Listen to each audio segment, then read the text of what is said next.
Hello student, मैं बाबा इरशाद Naqvi, account teacher. कैसे हैं आप लोग। आज मैं आपको शेयर्स चैप्टर बताऊंगा। तो इशू ऑफ शेयर्स चैप्टर अगर आपको आर्ट जर्नल एंट्री जैसे हर वीडियो में आप देखते हैं, अगर वैसे ही बतानी हो तो बताने से कोई फ़ायदा नहीं है, क्योंकि उसके लिए बहुत सारे वीडियो हैं। एक और नया वीडियो बन के कोई फ़ायदा नहीं है। तो इशू ऑफ शेयर्स चैप्टर हमारा थोड़ा लंबा हो जाएगा थोड़ा सा, लेकिन आपको उसको बिल्कुल परफेक्ट अगर समझना है, बिल्कुल एक एक चीज़ बेसिकली कायदे से अगर समझना है कि इशू ऑफ शेयर्स चैप्टर क्या होता है, शेयर्स क्या होता है, तो डिटेल में इसको समझने के लिए स्टार्ट करते हैं। चलिए देखिए, सबसे पहले है शेयर्स। अब देखिए शेयर्स की मीनिंग होती क्या है। यहाँ पे लिखा हुआ है शेयर्स लिखा है, तो शेयर्स की मीनिंग होती क्या है।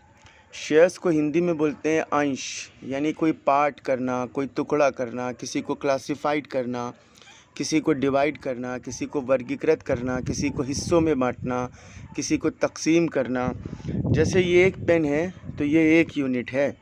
अब इस कलम को यहाँ पे, इस पेन को हमने एक हिस्से में ये निकाला, एक पार्ट जैसे इसका ये निकल गया, एक इसकी रिफ़िल निकल गई, एक रिफ़िल का ये पॉइंट निकल गया, तो ये 4-5 यूनिट में हो गया, यानी 4-5 शेयर्स में बदल गया। शेयर्स की रियल मीनिंग यही होती है, इसीलिए हिंदी का वर्ड हमने यूज़ किया, अंश बोलते हैं इसको, यानी कि भाग करना, डिवाइड करना, ठीक है ना। तो शेयर्स की रियल जो है मीनिंग यही होती है शेयर्स की। देखिए इसको बेसिकली स्टार्टिंग से बताएंगे तो थोड़ा सा लंबा वीडियो है, लेकिन आपको समझ में बिल्कुल अच्छी तरीके से आ जाएगा कि शेयर्स होता क्या है, और क्वेश्चन करना भी इसका एक जो है बताएंगे यहाँ पे कि कैसे क्वेश्चन किया जाएगा। चैनल को सब्सक्राइब देखिए ज़रूर करिए, तभी मेरी सारी वीडियो आप तक की पहुँचेंगी। देखिए शेयर्स यहाँ पे ये है कि शेयर्स में जैसे कोई भी फर्म है और यह कंपनी है। अब कंपनी को लोन की, जैसे मान लीजिए यहाँ पे फर्म है, तो यहाँ पे अगर कंपनी होती है तो उसमें पार्टनर कई होते हैं।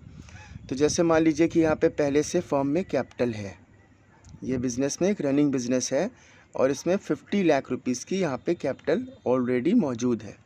ये 50 लाख रुपीज़ की कैपिटल यहाँ पे है।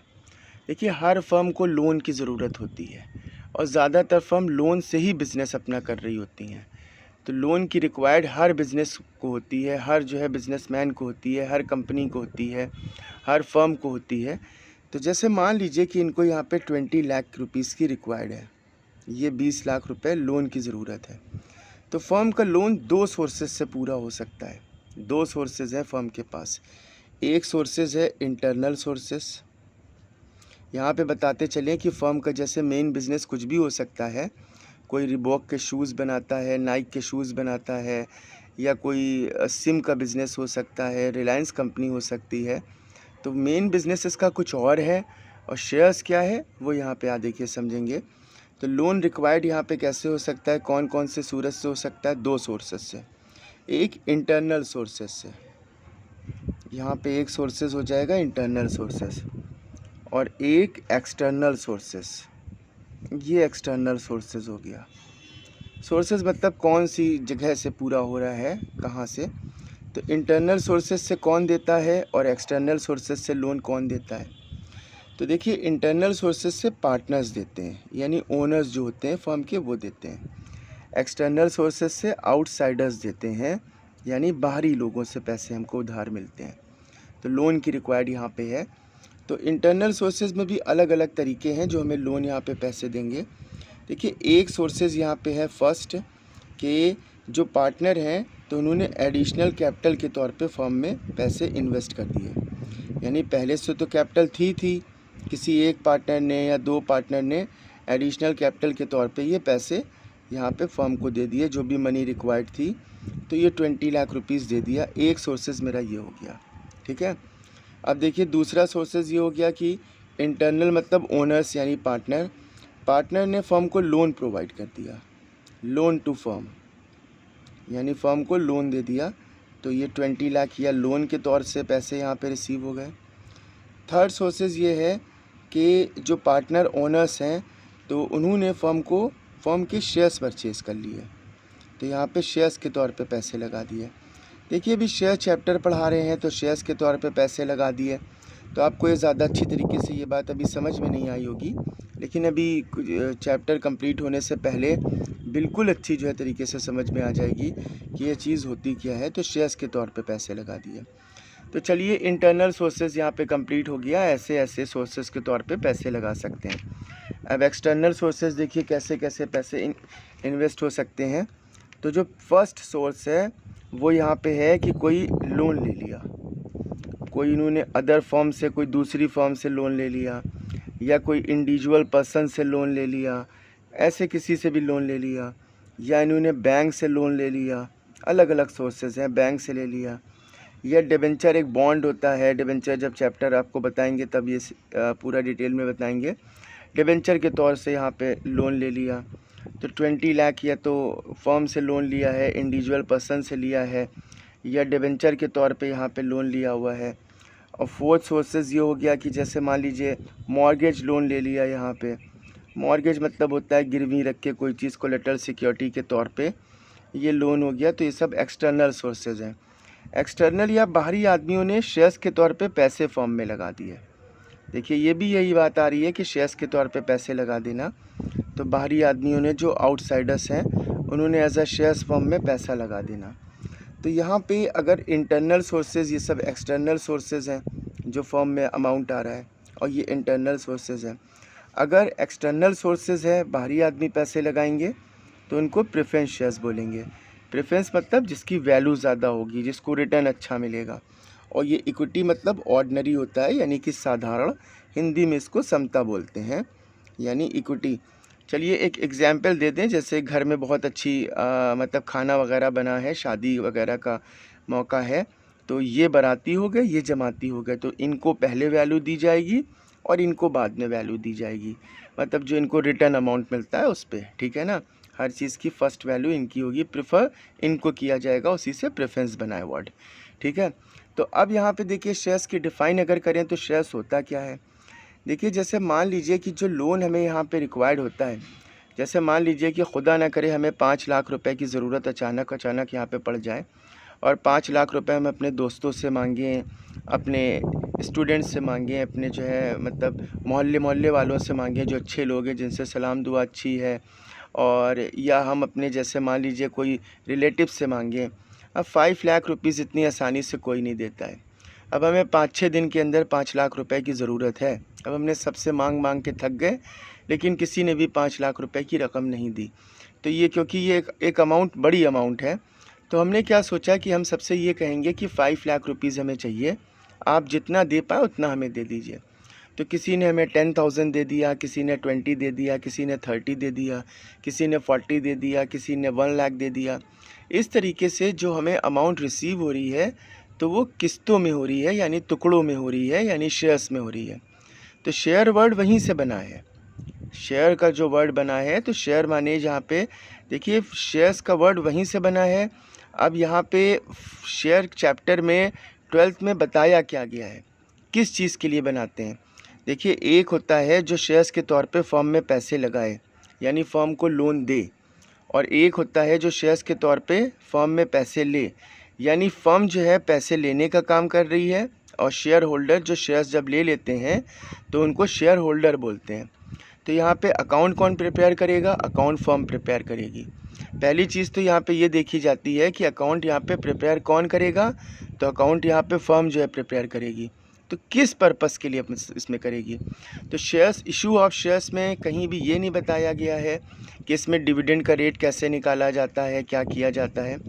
सिर्फ ये अमाउंट रिसीविंग का प्रोसीजर देखने के लिए करेगी कि अमाउंट किस तरीके से रिसीव हो रहा है। एक्चुअल में जैसे मान लीजिए कि इन्होंने शेयर्स जो है, कंपनी ने बॉन्ड किसी को इशू करे, बॉन्ड जो है इशू करे, तो जो भी इनसे जो है परचेज़ करेगा, यानी शेयर्स के तौर पे पैसे लगाएगा, तो वो शेयर होल्डर हो जाएगा। अब वो शेयर्स भी 4 इंस्टॉलमेंट में मिलता है, एप्लीकेशन, अलॉटमेंट, फर्स्ट और सेकंड कॉल, जिसकी 4 अलग अलग ड्यू एक तरीके से होती है। जैसे EMI आप बोल लीजिए, अलग अलग, यानी वन टाइम नहीं मिलता है, और हर स्टेप में मतलब 3-3 महीने, 2-2 महीने, 2.5 महीने, 4-4 महीने का डिफरेंस होता है। तो शेयर्स फर्म चैप्टर इसलिए बनाती है, 12th में इसलिए बताया गया है कि जो अमाउंट रिसीविंग का प्रोसीजर होता है, तो उसमें किसी ने पैसे नहीं दिए, फ़िलहाल नहीं दिए, कोई डिफ़ॉल्टर डिक्लेयर हो गया, किसी ने एडवांस दे दिए। तो यही सब प्रोसीजर देखने के लिए, यही सब चीज़ें देखने के लिए शेयर चैप्टर यहाँ पे बनाया गया है। ठीक है, तो शेयर चैप्टर इसलिए यहाँ पे बनाया गया है, यानी कोई चीज़ हमें किस्तों में, तो दो तरीके का हो गया। एक तो एक आदमी से नहीं पैसा मिल रहा है और एक वन टाइम नहीं मिल रहा है। तो ये दोनों इसकी जो है डिफिनेशन दे रही है, यानी टुकड़ों में पैसे मिल रहे हैं और आदमी से भी टुकड़ों में पैसे मिल रहे हैं। यानी कोई वन पर्सन नहीं दे रहा है, अलग अलग बंदे दे रहे हैं। और वन टाइम नहीं मिल रहा है, ये एप्लीकेशन, अलॉटमेंट, फर्स्ट कॉल और सेकंड कॉल, यानी कई टुकड़ों में मिल रहा है। ठीक है, तो देखिए जैसे मान लीजिए कोई भी आदमी अपनी कैपिटल जिसकी भी फर्म की होती है, तो कैपिटल को जब इशू करता है, जब कैपिटल अपनी इसको शेयर्स में कन्वर्ट करता है, यानी कि शेयर्स के तौर पे लोन लेना चाहता है फर्म, है ना। तो अब यहाँ पे क्या होता है कि उसको अपनी कैपिटल को पार्ट में डिवाइड करना पड़ता है। तो जब उसकी कैपिटल होती है, देखिए यहाँ पे आपको इसको समझने के लिए थोड़ा सा एक एग्जाम्पल समझना होगा कि जैसे मान लीजिए कि यहाँ पे ये है एक चॉकलेट, और ये चॉकलेट यहाँ पे 1000 रुपीज़ की है। ये 1000 रुपीज़ की चॉकलेट है, इसके कई पीसेस कर दिए। ये 1000 रुपीज़ की चॉकलेट है, ये है इसका चॉकलेट का अमाउंट, ये चॉकलेट हो गई। और हमने इसके यहाँ पे कितने पीसेस कर दिए, 100 शेयर्स कर दिए, यानी कि 100 टुकड़े कर दिए। अब बताइए एक पीस मेरा कितने का होगा, कैसे निकालेंगे आप। देखिए 1000 को अगर आप 100 से डिवाइड करेंगे तो वन पीस आपका 10 रुपीज़ का यहाँ पे होगा। ऐसी फर्म क्या करती है कि जब वो अपने मतलब जैसे मान लीजिए कि वो शेयर इशू करना चाहती है, तो सबसे पहले वो एडवर्टिज़मेंट का सहारा लेती है अलग अलग सोर्सेज से कि हमें अपनी कंपनी के शेयर्स इशू कर रहे हैं, पब्लिक को कैसे बताएं। कोई भी अपनी कंपनी कोई भी प्रोडक्ट को सेल्स करता है तो बगैर ऐड किए सेल्स होना अच्छा नहीं होता है, वो मुमकिन भी नहीं होता है। तो कंपनी जब ऐसा अपना ऐड जो है करती है, तो जो डिज़ायर्ड पर्सन होते हैं, जो इच्छित व्यक्ति होते हैं, वो फर्म के पास आते हैं, फर्म से शेयर्स परचेज़ करते हैं। परचेज़ करना मतलब फर्म उनको शेयर इशू करती है। तो फर्म अपने टुकड़ों को जो ऐसे ही डिवाइड करती है, जैसे फर्म के पास यहाँ पे 10 लाख रुपीज़ की कैपिटल है, जैसे ये 10 लाख की कैपिटल है, इससे फर्म का बिज़नेस चल रहा है। ये 10 लाख की कैपिटल एज्यूम कर लीजिए। जब हम फर्म को स्टार्टिंग करते हैं, ईयर का फर्स्ट डे होता है, तो फर्म को रजिस्ट्रेशन किया जाता है, ऑथराइज़ किया जाता है, रजिस्टर्ड किया जाता है। तो 1 लाख की कैपिटल को हमने यहाँ पे 10,000 शेयर्स में डिवाइड कर दिया या 1000 शेयर्स में डिवाइड कर दिया। अब इसको इससे डिवाइड करेंगे तो यहाँ पे रेट आ जाएगा 100 रुपीज़ ईच, यानी एक शेयर 100 रुपीज़ का है। अगर एक बंदा हमारी कंपनी का 1 शेयर भी परचेज़ करेगा, या दूसरे इसको वर्ड में कह लें कि हम एक शेयर भी किसी को इशू करेंगे तो 100 रुपीज़ आ जाएंगे। ऐसे 1000 शेयर होल्डर को, 1000 लोगों को हम शेयर इशू करेंगे तो उनसे 100 रुपीज़ ईच से अगर इसको हम मल्टीप्लाई कर दें तो 1 लाख रुपीज़ हमारे पास आ जाएंगे। अब यहाँ पे बात ये हो रही है कि कैपिटल के अंदर क्या क्या इंक्लूड होता है।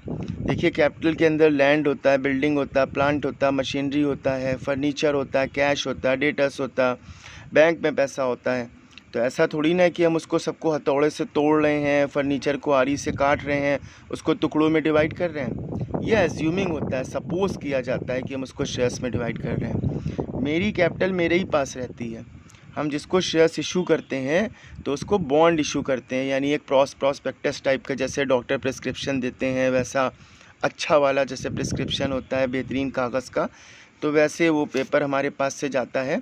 उसकी मैक्सिमम कॉस्ट है समझ लीजिए 50 रुपये 60 रुपये पड़ती है एक की। तो हमारे कोई चीज़ मेरे पास से नहीं जाती है, हम उनको अपना स्टैम्प लगा के फला बंदे को फला डेट पे ये शेयर्स हमने इशू करे, ऐसा करके दे देते हैं और उनसे हम स्टेप बाय स्टेप पैसे लेना शुरू कर देते हैं। तो मेरी कैपिटल मेरे ही पास रहती है। अच्छा बताइए ये शेयर जो है फिर कैपिटल में क्यों कन्वर्ट किया गया है, मतलब और भी लोन लिए जाते हैं तो उसको कैपिटल नहीं माना गया है। एक्चुअल में जैसे मान लीजिए कि मेरी जैसी हैसियत है, अगर हम जैसे किसी भी बंदे से कोई भी लोन लेते हैं तो लोन वो मेरी हैसियत से देगा, मेरी हैसियत के अकॉर्डिंग देगा।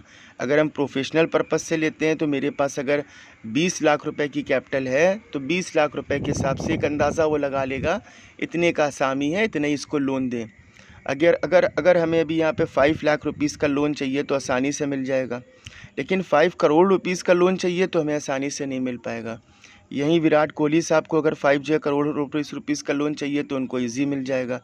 तो आदमी की हैसियत यानी बिज़नेस की कंडीशन देख के लोन दिया जाता है कि उसकी हैसियत है कैसी, उसके जो है स्टेटस उसका है क्या।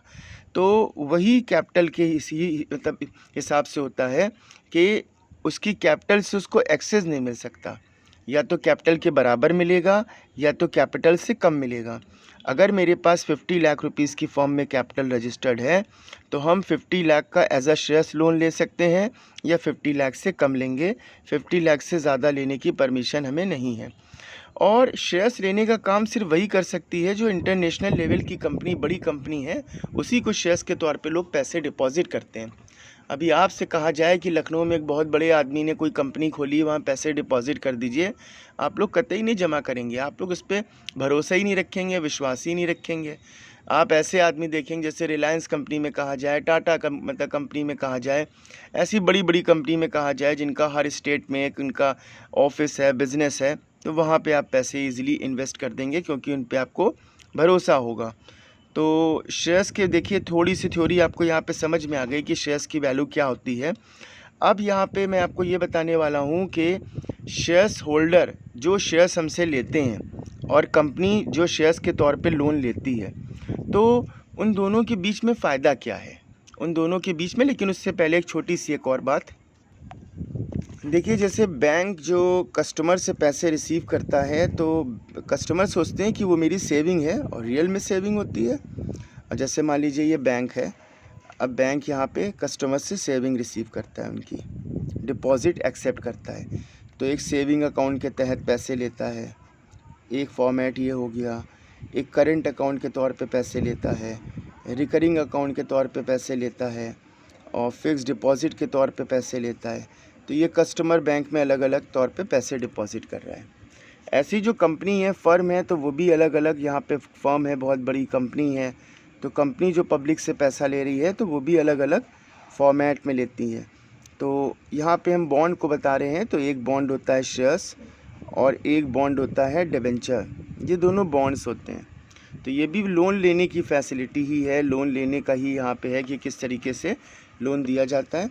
शेयर्स के तौर पे जो पैसे लगाते हैं उनको शेयर होल्डर बोलते हैं, यानी शेयर्स को रखने वाला, और डिबेंचर होल्डर के तौर पे जो पैसे लगाते हैं तो उन्हें हम डिबेंचर होल्डर बोलते हैं। तो ये शेयर होल्डर बोलेंगे, ये शेयर होल्डर और ये डिबेंचर होल्डर। तो चलिए हम यहाँ पे आपको ये बताने जा रहे थे कि फर्म में जो पैसे इन्वेस्ट करे जाते हैं तो कंपनी को क्या फ़ायदा होता है। कंपनी को एक लोन मिल रहा है, लोन से वो पैसे अपने बिज़नेस में इन्वेस्ट कर रहे हैं और बहुत ज़्यादा मुनाफा अर्न कर रहे हैं। लेकिन जो कस्टमर होते हैं यानी कि शेयर होल्डर होते हैं, क्लाइंट, डिपॉजिटर होते हैं, उनका जो है बेनिफिट क्या है। तो इसमें ये ऐसा नहीं है कि जैसे बैंक उनको रिटर्न इंटरेस्ट देती है तो ये इंटरेस्ट मतलब डिपॉजिट के बिहाफ नहीं होता है। इसकी रियल मीनिंग क्या है, देखिए हम इसको एकेडमिक के तौर पे पढ़ा रहे हैं, मतलब जैसे आप 12th में जो एग्ज़ाम देंगे उसके हिसाब से, रियल में इसका थोड़ा सा सब अलग होता है, ठीक है। अब देखिए यहाँ पे जैसे ये है फर्म और ये है कंपनी, फर्म या कंपनी बोल लीजिए। अब जैसे मान लीजिए कि इन्होंने यहाँ पे 1 लाख रुपीज़ के शेयर इशू करे। अब ये 1 लाख रुपीज़ के शेयर इशू करे, अब 100 रुपीज़ का शेयर एक है तो 1000 शेयर्स हो गए। तो 1000 शेयर्स यहाँ पे हो गए, ये 1000 शेयर्स हो गए। अब 1000 शेयर्स में जो लोगों ने शेयर्स लिए हैं तो एक शेयर होल्डर ए है, एक शेयर होल्डर बी है और एक शेयर होल्डर सी है। 3 जो है शेयर होल्डर को रखते हैं। इन्होंने जैसे 500 शेयर्स लिए और एक शेयर का रेट 100 रुपीज़ था, तो यहाँ पे टोटल अमाउंट जो यहाँ पे हो गया तो वो 50,000 हो गया। इन्होंने 50,000 यहाँ पे फर्म को डिपॉजिट कर दिए। ये फर्म के पास 50,000 अमाउंट शेयर होल्डर से आ गया। अब बी ने यहाँ पे 300 शेयर्स पर इशू किए, तो 300 को 100 से मल्टीप्लाई करेंगे तो इन्होंने फर्म को 30,000 एज अ शेयर्स पैसा इन्वेस्ट किया, डिपॉजिट किया। ये फर्म के पास टोटल 80,000 आ गया। सी ने रिमेनिंग 200, सैकड़ों यहाँ पे शेयर होल्डर होते हैं, हम सिर्फ 3 कैटेगरी में 3 लोगों में डिवाइड कर रहे हैं। इन्होंने 200 शेयर लिए और 100 रुपीज़ के हिसाब से किया तो ये 20,000 हो गया। अब शेयर्स का रेट 15,000 पर शेयर होता है, 30,000 का शेयर होता है। ये पुराना बुक में चला आ रहा है तो उसी हिसाब से यहाँ पे बता रहे हैं। देखिए फर्म का फ़ायदा तो ये हुआ कि उनको 50, 30, 20,000 ये बाहर से लोन मिल गया, इन्होंने अपने बिज़नेस में और इन्वेस्ट कर दिया और मुनाफा अर्न किया यहाँ पे। तो अब जैसे इन्होंने 1 अप्रैल को शेयर इशू करे हैं, ये 1 अप्रैल को इन्होंने यहाँ पे 1000 शेयर्स इशू करे, 2025 में इशू करे। ये शेयर्स हैं at the rate 10 rupees each या 100 रुपीज़ ईच। ये 1 लाख रुपीज़ के शेयर्स हैं, 1 लाख रुपीज़ के टोटल शेयर्स हैं। अब जो भी 1 साल के बाद फर्म ने बेनिफिट अर्न किया, यानी 31 मार्च हो गया ये 2026 में, जैसे फर्म का बेनिफिट हुआ, प्रॉफिट हुआ 50,000। आपको मालूम है कैपिटल में प्रॉफिट इंक्लूड कर देते हैं, ठीक है। बैलेंस शीट जब कभी बनाई होगी तो उसमें कैपिटल में प्रॉफिट रिटेन अर्निंग के पर्पज़ से इंक्लूड कर देते हैं। तो ये 1,50,000 हुआ, तो 1,50,000 रुपीज़ टोटल प्रॉफिट हो गया। लेकिन अभी जो शेयर्स की क्वांटिटी है वो 1000 शेयर्स ही है, और जब हम इसको इससे डिवाइड करेंगे तो एक शेयर जो 100 रुपीज़ का था तो 150 रुपीज़ का 1 जो है शेयर हो गया। अब देखिए ए ने यहाँ पे जो अमाउंट इन्वेस्ट किया था तो वो 50,000 का इन्वेस्ट किया था। अगर वो 1 साल के बाद अपना शेयर विड्रॉ करना चाहते हैं तो 500 रुपीज़ के अकॉर्डिंग 150 के रेट के हिसाब से अब इनको यहाँ पे 75,000 मिलेगा, यानी 25,000 फर्म इनको एक्स्ट्रा देगी। तो इसी को बोलते हैं डिविडेंड, मतलब इनको ये प्रॉफिट के बिहाफ दिया जाता है। अगर प्रॉफिट कम होगा तो शेयर्स का रेट कम होगा, लॉस होगा तो शेयर का रेट कम हो जाएगा, मतलब जितना पैसा लगाया उससे भी कम मिलेगा, तो रिस्क होता है इसमें। तो देखिए अब यहाँ पे क्या हो जाएगा, अब ये ए का है, अब बी ने यहाँ पे टोटल 30,000 रुपीज़ शेयर्स में इन्वेस्ट किया था। अब इनको 300 इंटू 150 के अकॉर्डिंग 45,000 मिलेंगे, यानी पहले की अगर कंपेयर करें तो 15,000 एक्स्ट्रा मिलेगा, तो ये इनका डिविडेंड हो जाएगा। इसी तरीके से सी ने पहले 20,000 फर्म में 1 साल पहले इन्वेस्ट किया था। अब इनको यही 200 के अकॉर्डिंग 150 के हिसाब से अगर मल्टीप्लाई करें तो इनको 30,000 मिलेंगे, यानी 10,000 रुपीज़ इनको एक्स्ट्रा मिलेंगे। तो ये एक्स्ट्रा जो पैसे मिलेंगे तो ये इनका डिविडेंड हो जाएगा। तो ये इन सब का अलग अलग डिविडेंड हो गया। देखिए डिविडेंड और इंटरेस्ट दोनों एक ही नाम होते हैं। जैसे मान लीजिए यहाँ पे लिखा हुआ डिविडेंड और इंटरेस्ट। इंटरेस्ट जैसे डिपॉजिट वगैरह डिबेंचर वगैरह पे मिल जाता है, बैंक में डिपॉजिट पे मिल जाता है। इंटरेस्ट मतलब होता है लाभ यानी कि फ़ायदा, और डिविडेंड मतलब होता है लाभांश। तो दोनों का मतलब ही एक ही होता है। तो डिविडेंड अलग हो गया, बस मिलने का तरीका अलग है। ये प्रॉफिट के बिहाफ वर्क करता है और ये डिपॉजिट के बिहाफ, डिपॉजिट का खैर इसमें भी मसला है। तो ये तरीके से यहाँ पे शेयर्स में लोग पैसे लगाते हैं, शेयर होल्डर पैसे लगाते हैं। जब वो शेयर्स ख़रीद लेते हैं, फर्म से शेयर्स ले लेते हैं तो वो शेयर होल्डर हो जाते हैं। तो इस जो तरीके से फर्म में पैसे इन्वेस्ट करते हैं, ठीक है। आप देखिए यहाँ पे शेयर का क्वेश्चन जो है स्टार्ट करते हैं, लेकिन क्वेश्चंस को ही लिखने में समझिए वही सॉल्यूशन हो जाता है, बस जर्नल एंट्री नहीं होती लेकिन उसका सॉल्यूशन हो जाता है। जैसे यहाँ पे 10,000 शेयर्स हैं at the rate 10 rupees each, ये 1 लाख रुपीज़ की शेयर कैपिटल हो गई। ये 1 लाख का यहाँ पे हमने शेयर कैपिटल लिख दिया, ठीक है। अब यहाँ पे क्या है कि सबसे पहला स्टेप होता है कि जो शेयर होल्डर हमारे पास जो लोग आते हैं, तो सबसे पहले फर्म क्या करती है, एप्लीकेशन फॉर्म इशू करती है। तो एप्लीकेशन फॉर्म को कुछ डेज़ रखती है, कितने दिन में फीड करके उसमें डॉक्यूमेंट्स मांगती है लोगों के कि अपने डॉक्यूमेंट्स के साथ इसमें इसको जमा कर दीजिए, हमारे यहाँ एप्लीकेशन जमा कर दीजिए, एप्लीकेशन फॉर्म। एप्लीकेशन का दिन जैसे 4-5 दिन उसने मांगा तो 4-5 दिन के लास्ट डेट होती है, महीना भर जो भी एप्लीकेशन फॉर्म के साथ उन लोगों को अपने डॉक्यूमेंट्स के साथ एप्लीकेशन में एक मनी भी रिक्वायर्ड करती है कि एटलीस्ट आपको इतना पैसा एप्लीकेशन में डिपॉजिट करना है। जैसे मान के चलिए कि एप्लीकेशन में उन्होंने टोटल 20,000 अमाउंट यहाँ पे डिपॉजिट कर दिया। अब 1 लाख रुपीज़ फर्म जो है लोगों से लेने वाली है। देखिए शेयर सिर्फ एक लोन लेने का प्रोसीजर है, ये याद रखिएगा, ठीक है। लोन कैसे लिया जाता है उसमें यही बताया गया है। तो एप्लीकेशन में 20,000 ले लिया, total 1 lakh rupees share holder से लेना था, लेकिन यहाँ पे 20,000 एप्लीकेंट से ले लिया। अब उनके जब वो फॉर्म अपने डिपॉजिट सब करके चले गए एप्लीकेशन फॉर्म, उसके बाद कंपनी ने उसको सब देखा, सब फॉर्म को सब देखा, जो जो डॉक्यूमेंट्स रिक्वायर्ड किए थे वो सही हैं और जो उनको चाहिए था उसी के बेस में, मतलब बेस में हैं। तो उन्होंने अब अलॉटमेंट का स्टेप लिया, तो शेयर अलॉटमेंट स्टेप होता है। अब ये अलॉटमेंट में उन्होंने जब उनको अलॉट किया शेयर्स तो 30,000 उनसे और पैसे ले लिए, शेयर होल्डर से और ले लिए। तो 1 लाख में 50,000 रुपीज़ मिल गए हैं, 50,000 रुपीज़ बाकी हैं यहाँ पे, ठीक है। अब इन स्टेप में 3-3 महीने, 2.5 महीने, 4-4 महीने, 2-2 महीने का डिफरेंस होता है एप्लीकेशन। अब वो हमारे शेयर होल्डर हो जाएंगे जिनसे हमने पैसे लिए हैं। तो अभी बकाया यहाँ पे 50,000 है। जो फर्स्ट टाइम उनसे पैसे मांगे जाते हैं तो उसको बोलते हैं फर्स्ट कॉल, ठीक है। पहली बार मांगना, कॉल माने पुकारना, मांगना, तो उससे बोलेंगे हम फर्स्ट कॉल, ठीक है। तो ये हो गई फर्स्ट कॉल।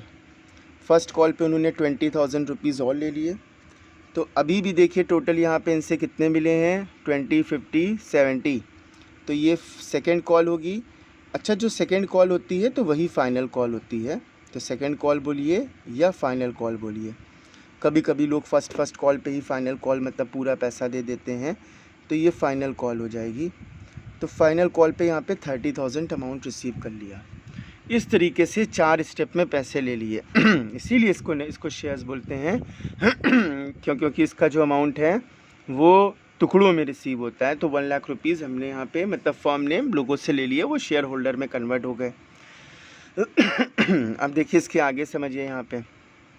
अब आगे ये है कि जैसे मान लीजिए कि यहाँ पे क्वेश्चन में लिखा है कि एक शेयर होल्डर है राम, एक शेयर होल्डर है राकेश, एक शेयर होल्डर है श्याम। राम के पास 500 शेयर्स हैं, श्याम के पास 300 हैं, राकेश के पास 300 हैं और श्याम के पास 200 शेयर्स हैं। अब जैसे मान लीजिए कि 100 के हिसाब से 10 रुपीज़ के हिसाब से यहाँ पे इनके पास कितने हैं, ये 10 है, तो ये 5,000 है, 3,000 है, 2,000 है। 10 के हिसाब से राम को टोटल 50,000 देना है और 3,000 शेयर्स के हिसाब से राकेश को टोटल 30,000 देना है और शाम को 10 रुपीज़ के अकॉर्डिंग, क्योंकि एक रेट यहाँ पे 10 का है, 20,000 देना है। तो अब ये जो इनको राम को यहाँ पे 50,000 देना है, राकेश को 30 देना है, श्याम को 20 देना है तो ये चारों स्टेप के मिला के पैसे देने हैं।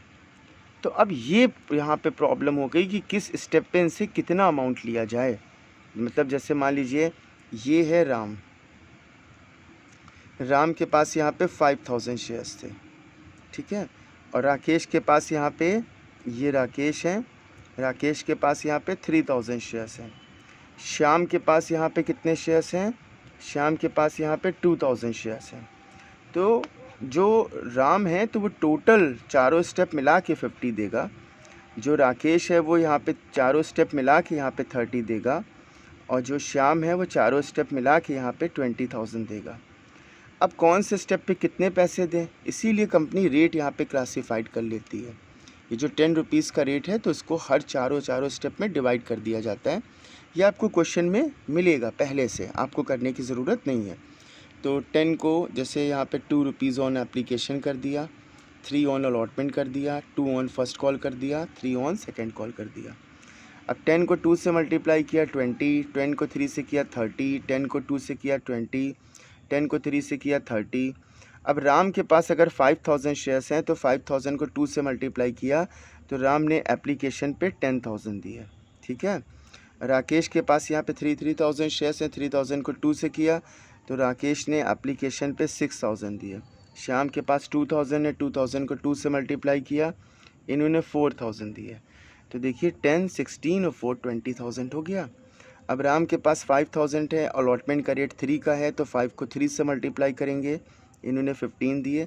चलिए पहले राम का देख लेते हैं। इनके पास 5 है, 2 से मल्टीप्लाई करेंगे 10, राम का 3 है तो 15, 10, 25, 25, 50,000। इस तरीके से चारों स्टेप में इन्होंने पैसे दे दिए। इनके पास 3,000 शेयर्स हैं, एप्लीकेशन का बता चुके थे। 3 को 3 से किया तो 9,000 अलॉटमेंट में, 3 को 2 से मल्टीप्लाई किया तो 6,000 फर्स्ट कॉल में, 3 को 3 से किया तो सेकंड कॉल में 9। शाम के पास 2,000 थे तो 2,000 को 2 से किया तो 4,000 एप्लीकेशन में, 2 को 3 से किया 6,000 अलॉटमेंट में, 2 को 2 से किया तो 4,000 फर्स्ट कॉल में, 2 को 3 से किया तो 6,000। 4, 6 यहाँ पे 10 और 10 देखिए हो गया, और सब ऐसे देख लीजिए तब भी यही टोटल अमाउंट आ रहा है। 10, 6, 16, 40, 15 और 9, 24 और 6, 30। चाहे वर्टिकल देख लीजिए चाहे हॉरिजेंटल देख लीजिए। तो ये रेट जो क्लासिफाइड क्वेश्चन में गिवन होता है ये इसीलिए गिवन होता है कि कौन से स्टेप पे कितने पैसे देंगे। हालांकि आपके जो 12 के चैप्टर शेयर्स हैं तो उसमें इंडिविजुअली सबकी रिसीविंग नहीं दिखाई जाती है, टोटली दिखाई जाती है। लेकिन सिर्फ बताने का मकसद यहाँ पे इंटेंशन ये था कि ये रेट को क्यों दिया होता है। तो क्वेश्चन आपका ऐसा ही दिया होगा। अब क्वेश्चन में यहाँ पे बात होती है कि दो तरह के शेयर होल्डर हमने आपको बताए थे, एक प्रेफरेंस शेयर होल्डर और एक इक्विटी शेयर होल्डर।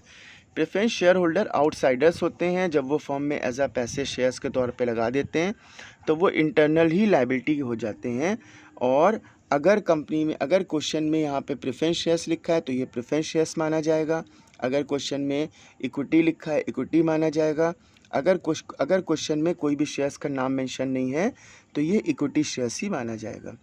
एक्चुअल में जो शेयर्स का आपको क्वेश्चन करना पड़ेगा तो उसमें आपका जो मेन चीज़ है वो है जर्नल एंट्री, मतलब जर्नल एंट्री इसकी करना पड़ेगी, यानी हर स्टेप की 2 जर्नल एंट्री।